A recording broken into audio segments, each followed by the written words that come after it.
structure. Bus structure. Okay. Including all the types of registers. Okay. Anyone wants to add into this? So we discussed the fetch, decode, execute cycle. Yeah. So today, did we discuss the multiple bus architecture? Can you see the screens, everyone? Yes, sir. Yes, sir. Okay, so everyone is clear about what is the data path and how is the flow for the data in all the examples. Like if we, what were the various examples such as add R1, R2, add R1 LOCA, add LOC, add LOCA, R1, and the last one maybe add LOCA, comma LOCB. So in everyone is clear in which of them is the data completely inside the processor. First one, this is first, second, third, fourth. Where is the data completely inside the processor? At the first row only. First one. Okay. Where is the data completely outside the processor? Fourth one. Fourth one. Yeah. So everyone is clear, and in these two, one of the data is outside the location. So here there can be other instructions of the other instructions as well, like move, like subtract, multiply, other instructions as well. So what I suggested you guys is to make that fetch, execute, fetch, decode, execute cycle for all the four examples, so that the things will be clear for you in which of the instances, if any of the cycles gets repeated or not. So yeah, these are the kinds of operations which we can which may be done for the data movement. Move, in which move r1 comma r2. Here the other, you can also have like move r1 comma loca, and just like that. So here the data from r2 is being moved to the register r1. Then you have perform arithmetic operations or logic operations on data. So here we are actually looking at what kind of various operations we can do on the data which is present either inside the registers or outside the registers. So we can do add, we can do multiply, we can do sub, various things can happen. Then fetch the content from a memory location to and load it into a register. We can use the move operation, and store a word of the data from a register into a given memory location, that is move loca r1. So you actually storing the content of r1, that is from one register into a memory location which may present inside a primary memory. Now we discussed what is a single bus architecture, how the data was flowing between that. So this one, single bus architecture, the main thing is that if some data is present, say if it has come from program counter, so if say 1004 is present inside the bus, so at one clock cycle, if it's a single bus architecture, only this data will be present inside this bus. So that's an advantage, that's a disadvantage of the system. So if the PC has to increment the value, as we discussed in the last lecture, how the increment of the PC happens. So in that case 1004 will firstly go inside this bus, and from there it will go inside the ALU. Other than that, no other data will be transferred, will be there present in the bus. But if you have multiple bus architecture, you can have multiple data present inside various buses. So for an example, if we see the three bus organization, a typical three bus architecture for the processor data bus is shown in the next slide. So that some looks something like this. The main advantage over is that less number of cycles are required to execute an instruction. Why? Is there possibility of parallelism in the 3-bus architecture or multiple bus architecture? Yes, sir. So it looks something like this.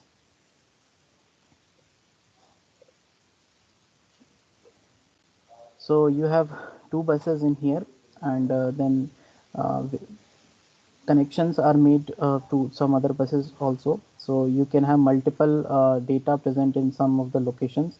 So you have PC data here, say 1004 is present here, register file say x1x00 data present here, some values coming from here, and in this data you can have the data from the IR. So multiple instances of the instructions can happen. So if you have like fetch, decode and execute cycle, so you have instruction fetch, then you have decode, then execute. So all the operations can occur at the same time in the one clock cycle only. So that's an advantage over single bus architecture of this multiple bus, if we have multiple buses. But there is thing is that it's very hard to, some complications are there, that's why we do not use them all the time. There are some limitations why we use single bus and sometimes multiple buses. So okay, today we are going to look at into organization of registers, how those registers are actually connected, what is the, how the logic actually flows. You have MDR, you have special purpose registers, you have general purpose registers, you have temporary registers. So how you actually control the flow of data in between them, what is the control logic behind it. So a register is used for temporary storage of data, parallel in, parallel out. A register RI typically has two control signals. It is a very important word, control signal, because it will be used all throughout now. RI in used to load the register with data from the bus. RI out used to place the data stored in the register onto the bus. Input and output lines of the register RI are connected to the bus via control switches. So we have seen a single bus architecture. So this is the bus for it. These are the registers. These are the control switches. Two control switches are there. And how many number of control signals are there? 2. 2. Which one are those? Input and output. Yeah, specifically RI in and RI out. I specifically, you can have the values of any numbers, like if you have the first register, so it will be R1 in, and for the output you will have R1 out. Similarly for R2, for R3 and R4. So the register is connected through these control switches to the bus. And if what you do is actually, when you have to read any data from the bus onto the register, what you do is have the control signal RI in.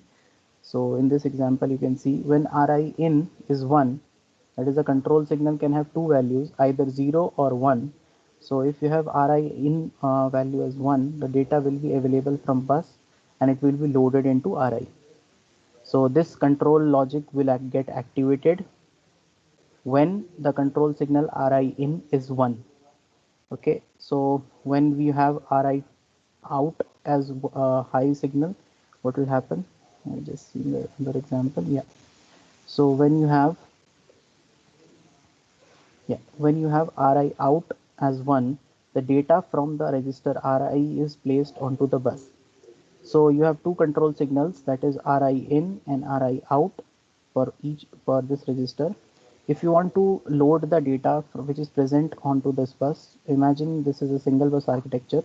So if say 1004 data is present here, and you have to put this into this register RI register, what you will do is make the control signal which is present, control signal which is controlling this switch from this register to the bus as high. So in that case, the whatever data is present inside this bus will get loaded into RI, this register. If you want to write anything which is present inside this register, what you will do is activate the control signal RI out as 1. So here as RI out as 1, uh, this one. Then the any data which is present inside the register will get loaded onto the bus. Is this point clear with everyone? Yes, sir. Okay. Sir, Yeah. So like in this bus, here Ri, matlab, there can be n number of registers also, like Yeah, between these, if like there may be two, three. if you So take R1, yeah, you complete. yeah, so if there will be multiple registers, then suppose there are three registers, so the output of R1 is going into the bus or it is going into the input of R2. Like how is it going to work that way? If it is a single bus architecture, all the data will flow through the bus only. You cannot just So transfer the, अगर मतलब बस के through कर रहा है तो then each register has a specific circuit with the bus only. None of those registers are connected with each other. yeah, there can be like temporary register, जो पिछले एग्जांपल में अपन ने देखा था सिंगल बस आर्किटेक्चर वाले में. लेकिन जो भी डेटा फ्लो करेगा वो बस के थ्रू ही फ्लो करेगा. All the data will flow through the bus only. So this logic only the programmer has to implement ना, कि इफ से R1, R2, R3, three registers are present. Okay, and the ALU, you have ALU in here, and you need to add the values of R2 and R3 into it, and R2 will get connected through a temporary register, जिसमें यहाँ पर अपने पास एक mux लगा रहता है. We have seen in the last diagram, I guess, कि mux से value ये लेगा और R3 की value direct ALU मिलेगा. So in that case, what will happen? All the data will flow through the bus only. The person who is going to implement this logic is going to have the control signals for R2, R1 and R3. So he will activate which one to activate first. We'll see in the next कि कौन से control signal किस time stamp पे activate होते हैं इस part को execute करने के लिए. So for each there will be lot more registers than this. That's why to design the complex logic into this, it will require a lot of programming. So is it clear? Yes, sir. R1 in and R1 out is clear with everyone. We have two control signals. Yeah. So we'll take an example, that is move R1 and R2. What is happening in this example? Can anyone tell me? Contents of the register R2 are transferred to R1. Yeah, okay. So this is what we have to do. How will it happen? Enable the, now we are just talking in terms of control signals.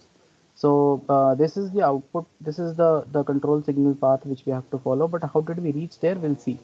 So what we'll do is enable the output of R2 by setting R2 out as 1. Why? Because you have to take the data from R2 and feed it inside R1. So as you just asked, can't we just transfer the value of register from one register to another? So here is the explanation for that. Enable the output of R2 by setting the R2 out as 1. So when you do R2 out as 1, this control logic will get activated and the data from R2 will get loaded into this bus. Now data is here, it will flow. Enable the input at the same time, in the same clock time. This T1 is actually symbolizing the same clock time for the processor. So at the same time, the R1 in has to be, control signal has to be high. Why? Because it will take the data which is present inside the bus. So it is here, it will take the data which is present inside the bus and feed it inside the R1 register. So all operations are performed in synchronism with the processor clock. It is very important that these two both operations are happening at the same time and in accordance with the processor clock, in the synchronization with the processor clock. The control signals are asserted at the time of the clock cycle. After the data transfer, the control signals will again return back to 0 so that any other further processing can happen on these data values. So अपने को data basically R2 से R1 में transfer करना था. तो उसके लिए अपन ने क्या किया? What did we do is actually पहले अपन ने R2 out को activate किया. उसी टाइम में अपन ने R1 in को activate किया. सो R2 आउट को एक्टिवेट करने से क्या हुआ? डेटा जो R2 में था वो बस में चला गया और R1 इन को एक्टिवेट करने से क्या हुआ? जो डेटा जो बस में प्रेजेंट था वो R1 के अंदर रजिस्टर हो गया, स्टोर हो गया. So is this part clear? Is this part clear with everyone? Yes, sir. Okay, so we'll see. There is some more description in your book with regarding the regarding how does it's happening. So we'll see it's actually based on some flip-flops, and it's do you guys remember the various flip-flops?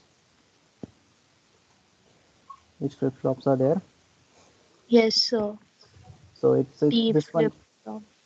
Yeah, JK flip-flop, D flip-flop, all of them you remember. Hopefully you remember, you have studied that in CSA. So it's using those logics into this. So one more operation, add R1 and R2. In this, what is happening is we are adding the values of R1 and R2 inside the ALU and updating those values inside again into R1. So what will be the control logic for that?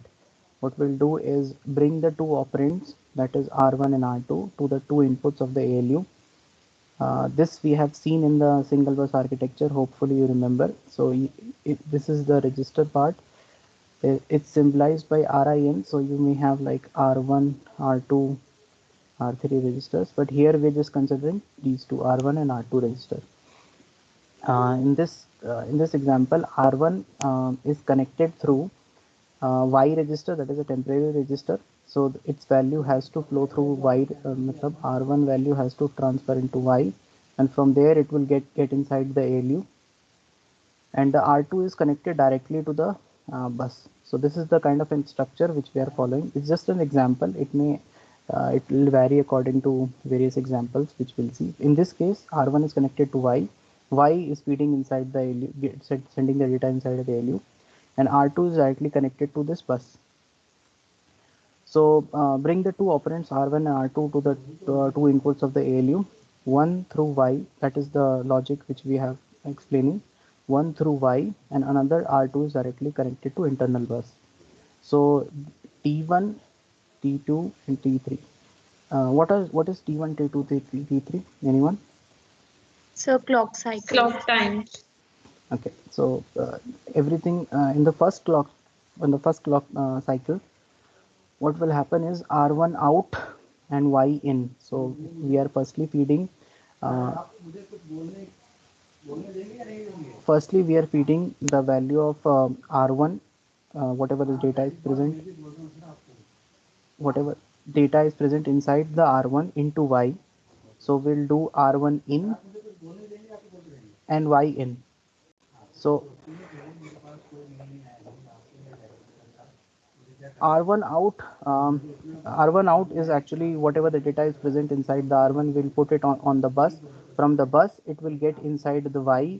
How? Why? Because the control logic of Y now, Y also has two, say this is the Y register.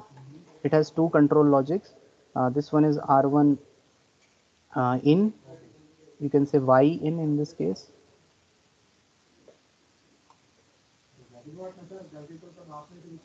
Y in and Y out. So from when we activate Y in and we have R1 out, in that case, whatever data is present inside the bus, it will get inside the Y. So this happens in the first clock cycle. In the second clock cycle, what will happen is now R2 out signal has to be activated. Select Y. Select Y has to be activated. Just a minute, guys. I'm coming back to you. Just a minute. Give me some time.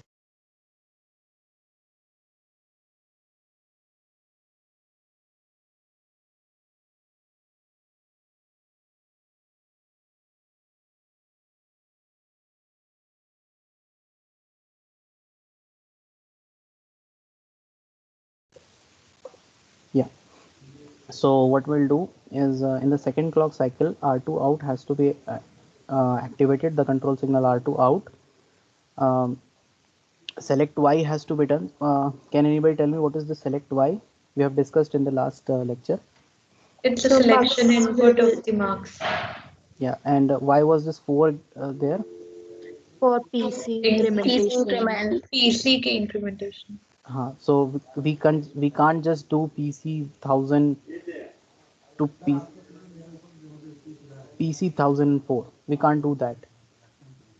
Why? Because all the addition has to be done inside the ALU. So that's why we have this constant 4 for in this mux. We have discussed this in the last lecture. You can refer the slides as well. Yeah, in the second clock cycle, R2 out is activated, select Y is activated. Why? Because now the value has to be taken from Y, a temporary register. Add has to be done inside the ALU, and Z in will be activated. What is this Z register? Temporary register. Temporary. तो temporary register के भी Z in Z out control signal होंगे, वो भी activate होगा. ठीक है. फिर थर्ड इंस्टेंस में क्या होगा कि now the data has to be taken from temporary variable temporary register on to the bus and it will get feeded into R1. So दो कंट्रोल सिग्नल होंगे, that is Z out and R1 in. So two control signals. ये basically these control signals tell us how we are actually going to control all the registers inside it. मैं एक बार फिर से इसको summarise कर रहा हूँ. I'll erase everything.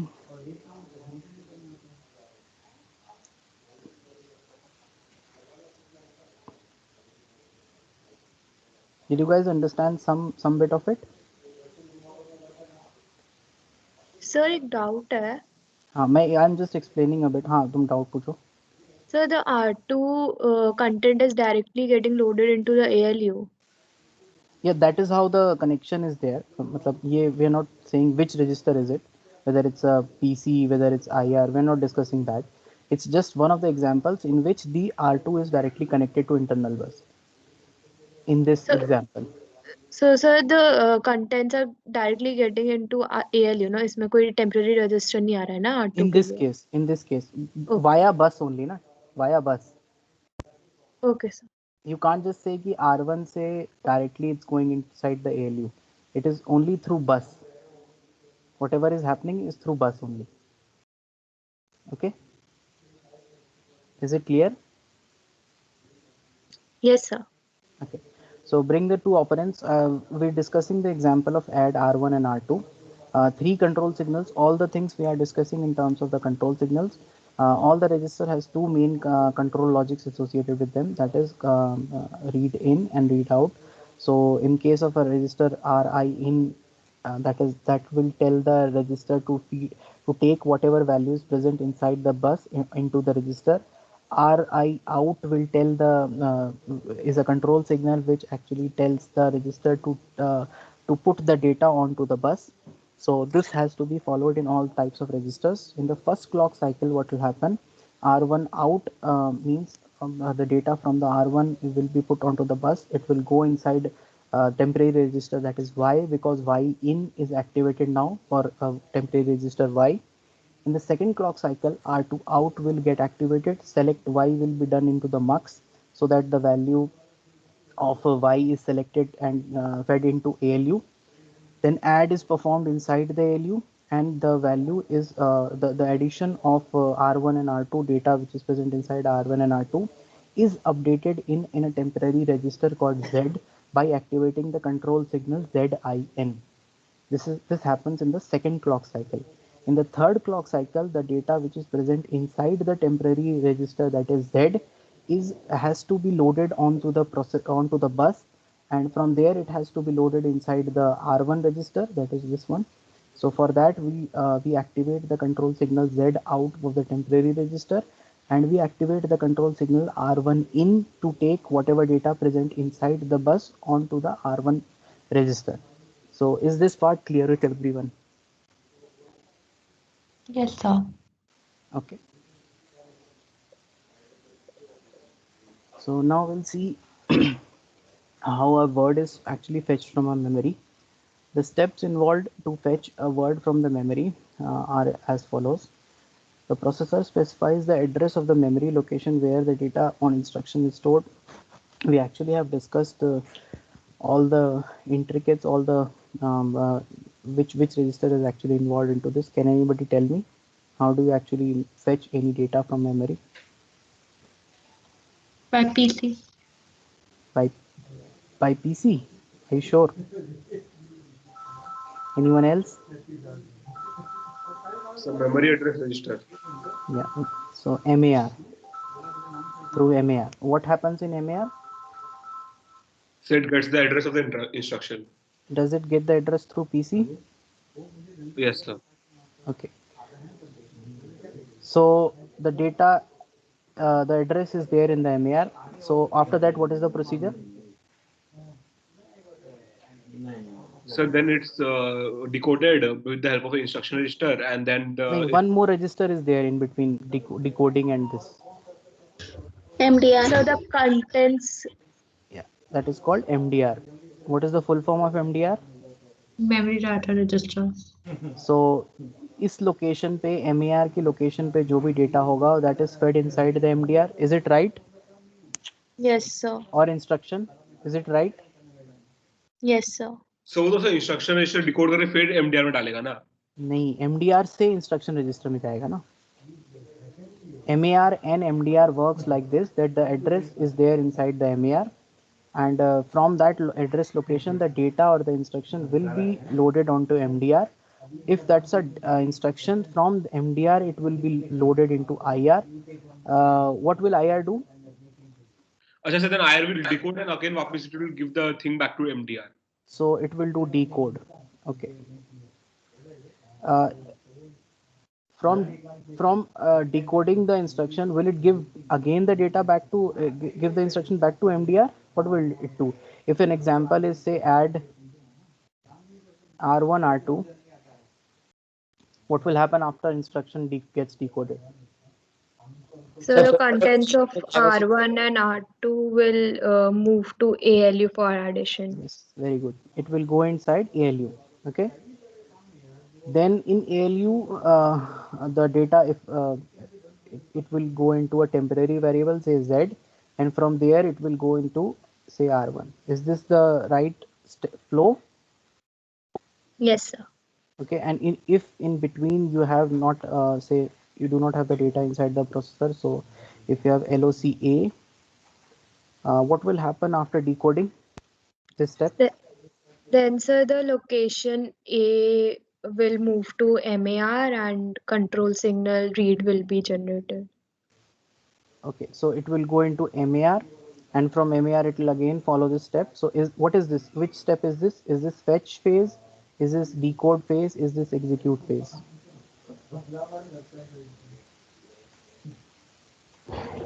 The fetch phase.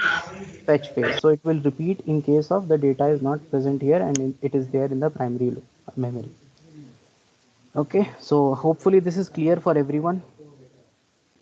So the processor specifies, now we are actually looking at how, what are the small details, if there is any delay to read the data, if what are the control signals needed to actually read the any word or any instruction from the memory. We have seen this flow now. Now what we'll see is this according to the which control signals will be activated for what. Which two control signals have we seen for each register? R in and R out. RI in and RI out. Okay, so you can already guess, like you can have an idea which control signals might get activated for fetching any word or instruction from the memory. You are getting some idea, na? You can already guess. We'll see that. You're getting an idea. That's I just wanted to convey that.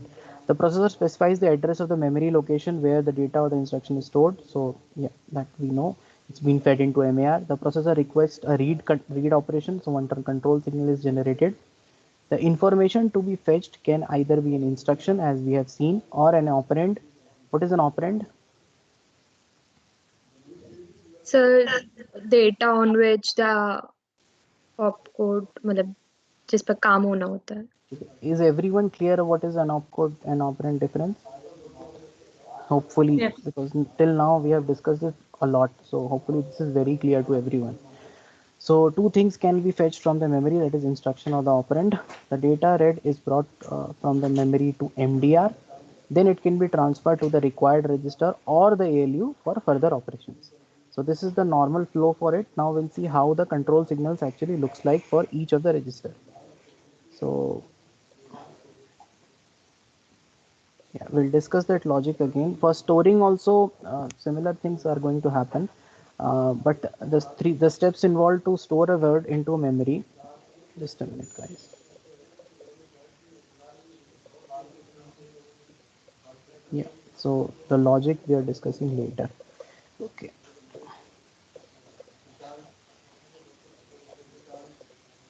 to write the data or store a data inside the memory, similar kind of structure will be followed, that from PC the address will be fed into MAR.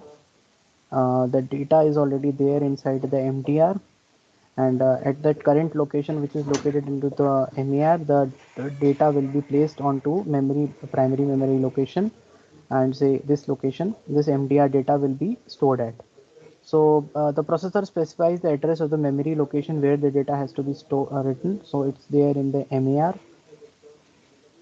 The data to be written is loaded into MDR. The processor requests a writes operation, that is a control signal. The content of the MTR will be written at the specified memory location. So whatever data, whatever address is written inside the MER, at that location the MDR data will be written. So these are the two main write and read operations. So how does those happen? इसमें main चीज है MDR और MER की. So we have seen the true control signals for all the registers, that is R1 in and RI in and RI out. But in this MDR, we can see this is for an internal bus and memory bus. If the MDR is connected to a memory bus and an internal bus, this part is the internal bus, this one is the memory bus. So you can see in both sides you have the control signals. This is for an MDR in, this is for an MDR out. These two control signals, control logic is connecting the MDR register to the internal processor bus um, for input and output of the data. Similar kind of a thing, similar kind of a control switch or a control logic is actually connecting the MDR to a memory bus also. But in this case, we are calling this control signal as MDR in E, that is external. MDR out E, that is external again. So the two control signals for connecting the MDR register to internal processor bus is called MDR in and MDR out. And the control signals which are connecting the MDR to a memory bus is called MDR in E, that is external, and MDR out E. So you have the memory in this side. Hopefully, where did you guys see this this diagram, this whole diagram? Have you seen it someplace else?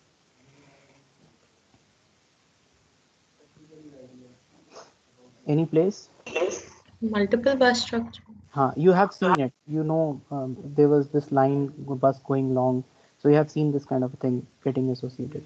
So MAR is connected to this memory. Now, if you want to, if anything has to be written onto MDR, if it has to go outside the MDR, you can see you have to activate some control signals according to now you have 4 control signals to associate to control here. Can anybody guess कि which control logic is there? 4 चीजें हैं इसमें. So is there any flip flop alternative for this?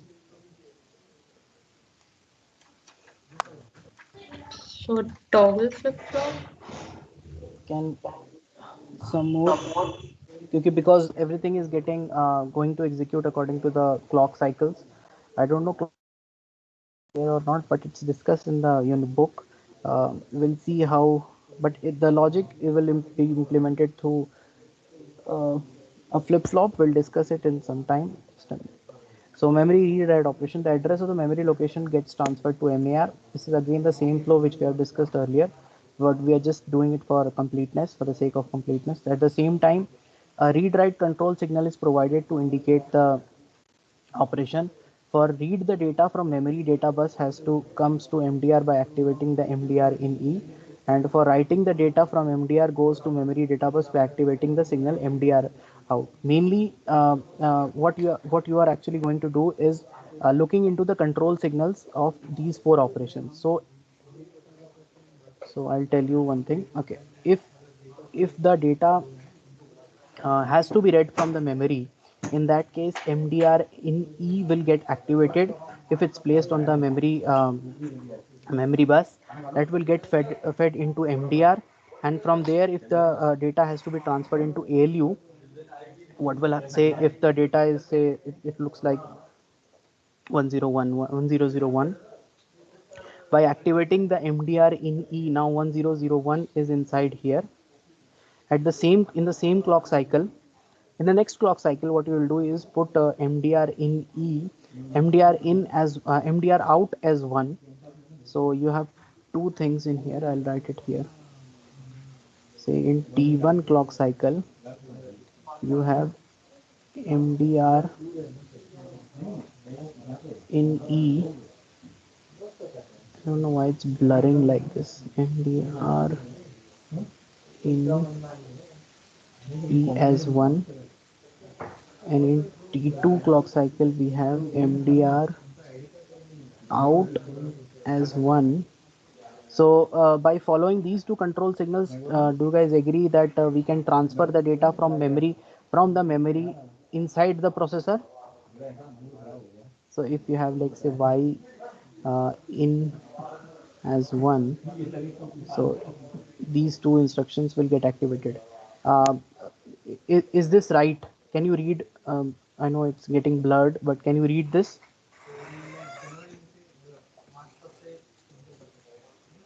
Yes, sir. So in the first clock cycle, MDR in E is getting activated, the control signal. So the data which is present inside the memory bus will get fed inside the MDR. And next clock cycle, if you are feeding the data, what you have to do is take the data which is located at the primary location, primary memory, inside the temporary register. So what you will do is activate the MDR out as 1, and from there the data will be fed on will be loaded onto the internal processor bus, and from there, when if you have done Y in as high, the control signal Y in as high, that is 1 for the high and 0 is for the low. So if I'm saying high, it means that I am making the control signal as 1 means it is this control logic is getting activated. So these three words are actually getting used in place of each other. So if you are saying high, if you are saying activated, if you are saying it's 1, all means the same. So if we have the control signal Y in as 1, so what we did is actually took the data from a certain memory location, say from a certain memory location, inside the processor onto a temporary register value, temporary register Y. So similar things can happen for other instances as well. Like if you have to write the data from say which is stored into a Y register onto a certain memory location, can anybody tell me what will be the control signals if you have to write the data? Can anybody tell me what will be the control signals for that?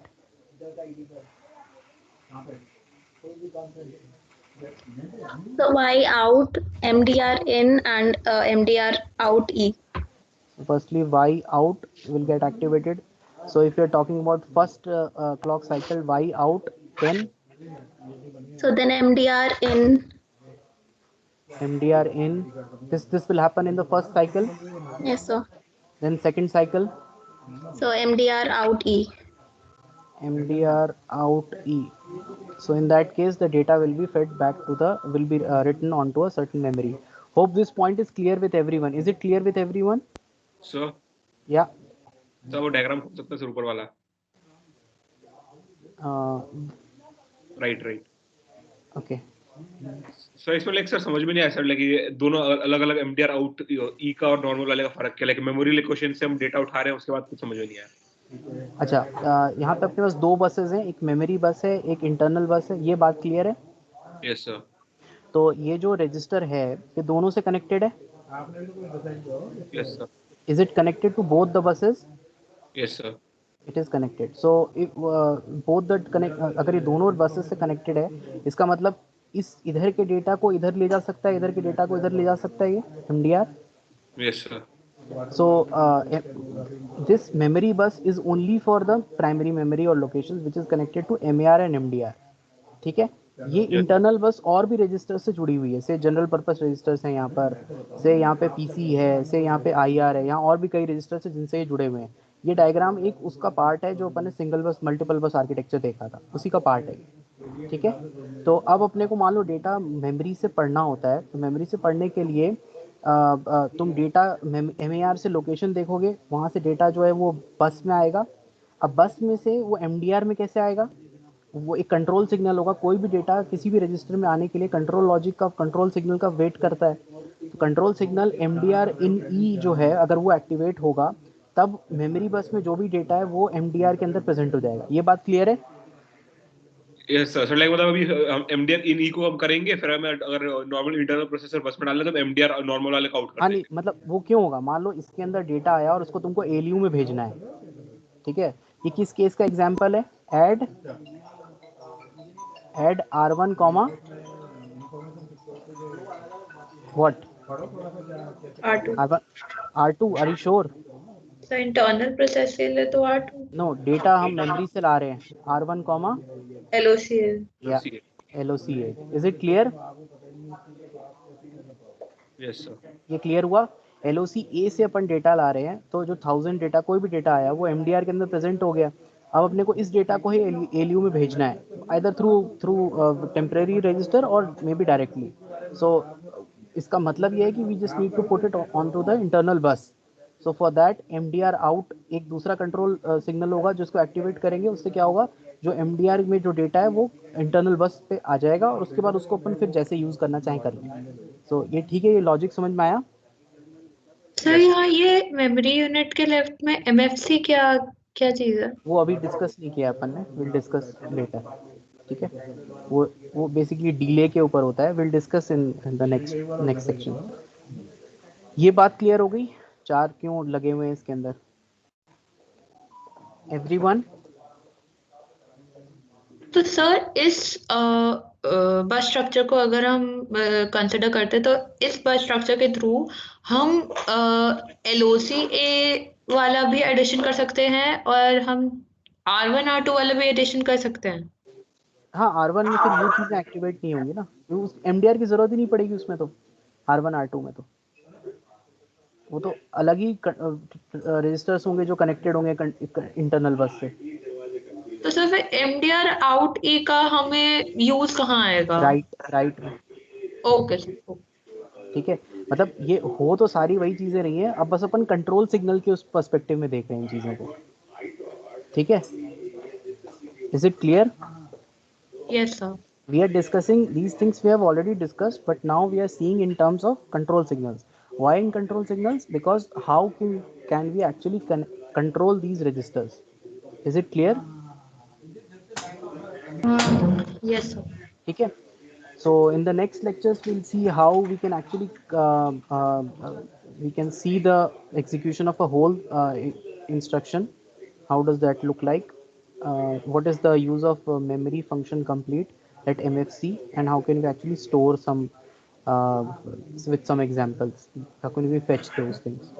So we'll discuss those. Okay. Thank you everyone. Thank you Thank you, sir. Thank you, sir. Thank you.